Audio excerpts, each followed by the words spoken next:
ఓం నమో నారాయణాయ. భక్తి భాస్కర ఛానల్కు స్వాగతం. హిందూ ధర్మంలో ఆవు కేవలం ఒక జంతువు కాదు, అది సాక్షాత్తు గోమాత.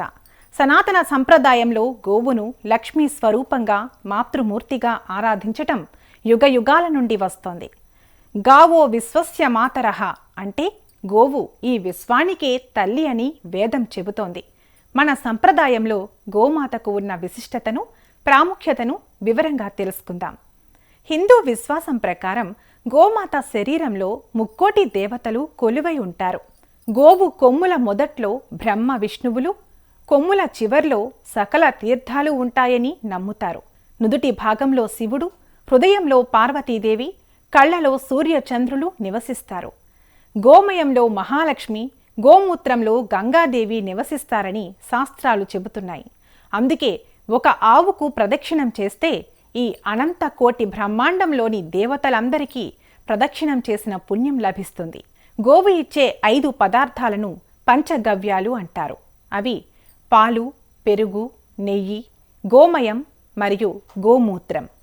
యజ్ఞ యాగాదుల్లో నెయ్యి ప్రధానమైనది. పంచగవ్య ప్రాసనం వల్ల మానవుల అంతరాత్మ శుద్ధి అవుతుందని ఆయుర్వేదం, ధర్మశాస్త్రాలు చెబుతున్నాయి. గోమూత్రం అనేక వ్యాధులకు నివారణగా పనిచేస్తుంది. దేశీ ఆవు పాలలోని A2 ప్రోటీన్ రోగనిరోధక శక్తిని పెంచుతుంది. గోమయం పర్యావరణాన్ని శుద్ధి చేస్తుంది. పురాణాల ప్రకారం క్షీరసాగర మథనంలో ఉద్భవించిన 5 దివ్యమైన గోవులలో కామధేనువు ఒకటి. ఇది కోరిన కోర్కెలు తీర్చే కల్పవృక్షం లాంటిది. భగవంతుడైన శ్రీకృష్ణుడు తన చిన్నతనంలో గోవులను కాస్తూ గోపాలుడుగా, గోవిందుడుగా పిలువబడ్డాడు. ఇది మానవులకు మరియు గోవులకు ఉన్న అవినాభావ సంబంధానికి నిదర్శనం. వశిష్ఠుడి వద్ద ఉన్న నందిని అనే గోవు కోసం రాజులే యుద్ధం చేసిన గాథలు మనకు తెలుసు. అంటే పూర్వం గోసంపదను మించిన ఐశ్వర్యం మరొకటి ఉండేది కాదు. భారతదేశం వ్యవసాయ ఆధారిత దేశం. గోవు మరియు ఎద్దు మన ఆర్థిక వ్యవస్థకు వెన్నెముక.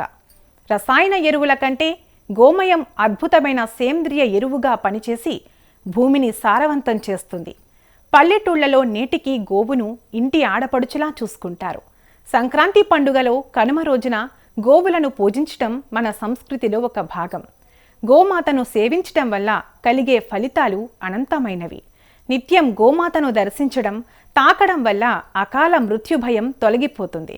గృహప్రవేశం సమయంలో ఆవును ముందుగా ఇంట్లోకి ప్రవేశింపచేయటం వల్ల ఆ ఇంట్లోని వాస్తు దోషాలు, నకారాత్మక శక్తి తొలగిపోతాయి.